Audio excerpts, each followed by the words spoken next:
Late-night TV was rocked by shocking drama. When beloved actor Danny DeVito was forced to leave The Late Show after host, Stephen Colbert launched a series of mean comments. What started as a simple interview about DeVito's new movie turned into the biggest celebrity showdown of the year, leaving viewers stunned and the internet in an uproar. The studio lights were extra bright last night on the set of The Late Show with Stephen Colbert. The audience was buzzing with excitement, waiting for the night's main guest, Hollywood legend Danny DeVito. Backstage, however, things weren't going well. "Stephen's in a mood today," whispered Jen, a production assistant, to one of the makeup artists. "He snapped at 3 people already, and the show hasn't even started." The crew was tiptoeing around Colbert, who sat in his dressing room staring at his phone with a frown. Reports later revealed he had received some bad news about the show's ratings earlier that day. When the cameras started rolling, Colbert's opening monologue seemed normal enough. He cracked jokes about politics and current events, but people who knew him well could see his smile was a bit forced. The real trouble began when it was time to welcome Danny DeVito. DeVito walked out with his trademark grin, waving to the cheering crowd. At 79 years old, the actor still had the energy and charm that made him a fan favorite.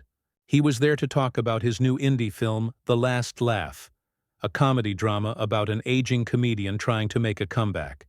"Danny DeVito, everyone," Colbert announced, standing to shake his hand.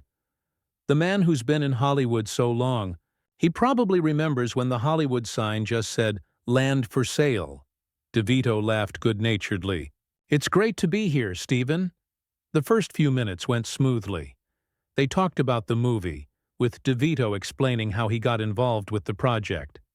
"It's a story about second chances," he said, "about proving people wrong when they think you're past your prime." That's when Colbert's tone changed. "Speaking of past your prime," he said with an edge to his voice, "some critics are saying you should have retired years ago instead of making these small indie films nobody watches. How do you respond to that?" A hush fell over the audience. DeVito's smile faltered, but he recovered quickly. "Well, Stephen, I've never been the kind of actor who chases fame or box office numbers. I do projects I believe in, that tell important stories, and plenty of people watch my films, thank you very much." Colbert leaned forward. "But your last 3 movies combined made less money than a single episode of my show. Doesn't that bother you?" People in the audience looked at each other in confusion. This wasn't the friendly banter they expected. The camera briefly cut to a shocked producer standing off stage. "Look," DeVito said, his voice still calm but firm, "I've been in this business for over 50 years. I've worked with the best directors in the world. I've won awards. I don't need to prove myself to anyone, especially not to a talk show host who seems to have forgotten his manners tonight." The audience let out a collective, "Oh!" Some people clapped, supporting DeVito. Colbert's face reddened. "I'm just asking questions viewers want to know, like why you turned down the reunion special for Taxi. Is it because you think you're better than your old castmates now?" "That's completely untrue," DeVito said, visibly upset now. "I had scheduling conflicts, and frankly, it's none of your business. What's going on with you tonight?" The tension in the room was thick enough to cut with a knife. A camera operator later told reporters she'd never seen anything like it in her 15 years working on talk shows. Colbert ignored DeVito's question and continued his attack. "Let's talk about your height. Do you think being 4'10" limited your career? Is that why you're so defensive about your work?" The audience gasped. Making fun of DeVito's height crossed a line. DeVito put down his coffee mug with a thud. "Okay, that's enough. I came here to talk about my film, not to be insulted. I've worked with jerks before, but I expected better from you." "I'm just trying to make interesting television," Colbert replied coldly. "Unlike your recent projects." DeVito's face flushed with anger. "You know what? I don't need this. I've been respected in this industry for decades. I worked with Milos Forman, Tim Burton, and Martin Scorsese. I won a Golden Globe. I produced Pulp Fiction and Aaron Brockovich, and I'm sitting here being mocked by a guy whose biggest achievement is taking over someone else's show?" The audience erupted, with many people standing and applauding DeVito. Colbert looked around, surprised by the reaction. For the first time, he seemed to realize he'd gone too far. "We'll be right back after these messages," he said hastily, signaling for a commercial break. As the on-air lights went off, DeVito stood up and ripped off his microphone. "I'm done here," he announced loud enough for everyone to hear. Backstage, chaos erupted. Producers rushed to DeVito, trying to convince him to stay. Others surrounded Colbert, speaking in urgent whispers. The audience murmured among themselves, many recording the scene on their phones despite staff asking them not to. And as the commercial break timer counted down to 0, everyone wondered what would happen when the cameras started rolling again. Backstage was pure chaos. Two producers cornered Colbert near his desk. "What are you doing?" hissed Maria, the head producer. "DeVito is a beloved icon. You can't attack him like this." "He's being too sensitive," Colbert muttered, but doubt flashed across his face. "The show needs excitement. Our numbers are down." "Not like this," Maria said firmly. "You need to apologize when we're back." Meanwhile, in the green room, Danny DeVito paced back and forth. His publicist, Alex, was frantically making phone calls. "I've been on hundreds of talk shows," DeVito fumed. "Nobody has ever treated me with such disrespect." The show's executive producer, David, rushed in. "Danny, please," he begged. "We're so sorry about this. Steven's been under a lot of pressure lately, but that's no excuse." "You're right, it's not," DeVito replied. "I came here to talk about a film I'm really proud of, not to be a punching bag." "If you leave now, it'll create a huge scandal," David warned. DeVito stopped pacing. "Maybe a scandal is what Colbert wants. More attention for his struggling show, but I won't be used like this." The stage manager's voice echoed through the hallway. 30 seconds to air." DeVito made his decision. "I'll go back out there, but not for him, for the audience, and for myself. I won't let him bully me off the stage." When the show returned, from commercial, the tension was visible. DeVito was back in his seat, but sitting stiffly. Colbert's smile looked strained. "Welcome back to The Late Show," Colbert said, his voice slightly higher than normal. "We're here with Danny DeVito, discussing his new film." The audience clapped cautiously, unsure what would happen next. "Before we continue," Colbert said, glancing at his notes, "I want to—" "Actually," DeVito interrupted, "I'd like to say something first." Colbert blinked in surprise but nodded. "I've been in entertainment for over 5 decades," DeVito began, addressing the audience directly. "I've worked with all kinds of people. In this business, you develop a thick skin. But there's a difference between fun banter and plain disrespect." The audience erupted in applause. Someone shouted, "We love you, Danny." DeVito continued, "I came here tonight to talk about The Last Laugh, a film about dignity and standing up for yourself even when others try to put you down. Seems fitting. Now doesn't it?" More applause. Colbert shifted uncomfortably in his chair. "So," DeVito turned to Colbert, "do you actually want to discuss my film, or should I just leave now?" The ball was in Colbert's court. The cameras zoomed in on his face, capturing his internal struggle. The show's director later said it was the most genuine moment they'd ever captured.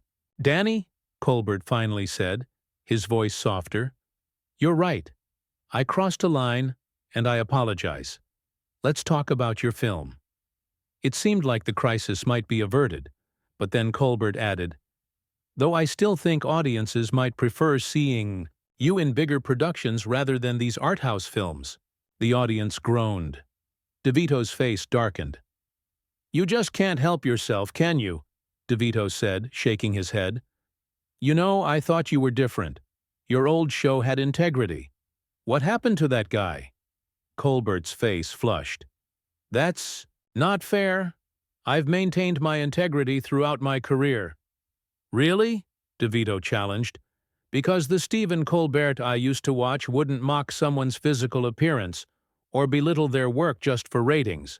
A woman in the front row stood up and shouted, "He's right!" Soon others joined in, showing support for DeVito.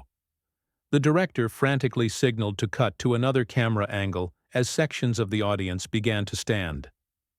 "This interview isn't going as planned," Colbert said tightly, trying to regain control. "Let's take another break." "No more breaks," DeVito said firmly. "Let's be real here. You've been attacking me from the moment I sat down. Why? Is it because your ratings are slipping? Is it because the network is talking about replacing you?" Gasps spread through the audience.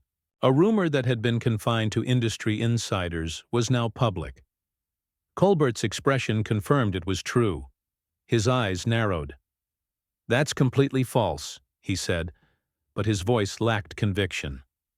"The entertainment world is small," DeVito replied. "People talk, but lashing out at guests isn't the answer." Security guards appeared at the edges of the stage, unsure what to do.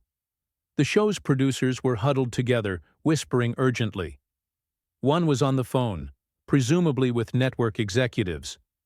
"I think we're done here," DeVito said, standing up. He was short in stature but seemed to tower over everyone in that moment. "For the record, my film opens this Friday. It's about an old comedian who stands up to a system that wants to push him aside. Sound familiar?" He turned to leave, but Colbert grabbed his arm. "You can't just walk off during a live show." DeVito looked down at Colbert's hand, then back up at his face. "Watch me." The audience was completely silent as DeVito pulled away from Colbert's grasp and headed toward the exit. But before he reached it, he turned back one last time. "You know what the saddest part is, Stephen? I was actually a fan." With those parting words hanging in the air, Danny DeVito walked off the Late Show stage, leaving behind a stunned audience and a host whose career was suddenly in jeopardy. But the night's drama wasn't over yet. As DeVito disappeared backstage, Colbert stood up and made a decision that would change everything. "Wait," Colbert called out, his voice echoing through the silent studio. The audience held their breath. The cameras followed his movements as he quickly walked after DeVito. Backstage, crew members froze as Colbert rushed past them. He caught up with DeVito near the exit door where a car was already waiting. "Danny, please," Colbert said, slightly out of breath. "Don't leave like this." DeVito turned around slowly. "I think everything's been said, don't you?" The backstage crew watched in shock. Someone was still filming with a phone camera, capturing this unscripted moment. "No," Colbert replied, his voice different now, softer, more genuine. "The most important thing hasn't been said yet." He took a deep breath. "I was completely wrong out there." DeVito crossed his arms, waiting. "The truth is," Colbert continued, "I got some bad news today. The network executives aren't happy with our ratings. They're talking about canceling the show if things don't improve." He ran his hand through his hair. "I panicked. I thought creating controversy might help boost numbers." "So I was right," DeVito said. "You were using me." "Yes," Colbert admitted, looking ashamed. "And it was the worst decision I've ever made. You didn't deserve any of that." A small crowd had gathered around them. Makeup artists, camera operators, writers, all witnessing their boss's public confession. "You know what's funny?" DeVito said after a moment. "My movie is about exactly this, about how far people will go when they're desperate to stay relevant." Colbert nodded slowly. "The irony isn't lost on me. In my film," DeVito explained, "the main character learns that real respect comes from honesty, not tricks or stunts."